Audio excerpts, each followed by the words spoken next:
Ratu Dewa, calon wali kota Palembang nomor urut 2, menyampaikan berbagai pencapaian yang diraihnya ketika menjabat sebagai penjabat PJ Wali Kota Palembang dalam beberapa bulan terakhir.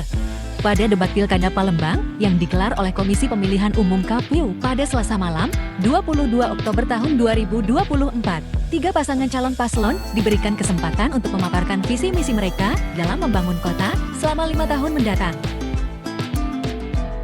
Dalam pernyataan penutupnya, Ratu Dewa memanfaatkan momen tersebut untuk menggarisbawahi keberhasilannya selama masa kepemimpinannya sebagai PJ Wali Kota selama 9 bulan. Bersama pasangannya, Prima Salam, Ratu Dewa menekankan bahwa selama hampir 9 bulan menjalankan tugas sebagai PJ Wali Kota Palembang, ia berhasil meningkatkan indeks pembangunan manusia EPM Palembang yang bahkan melebihi capaian di tingkat Provinsi Sumatera Selatan dan nasional. Selain itu, Ratu Dewa juga mencatat penurunan angka kemiskinan ekstrem dan menerima penghargaan langsung dari Wakil Presiden. Atas pencapaian tersebut, ia juga berhasil menurunkan angka pengangguran terbuka di Kota Palembang hingga 2,6%.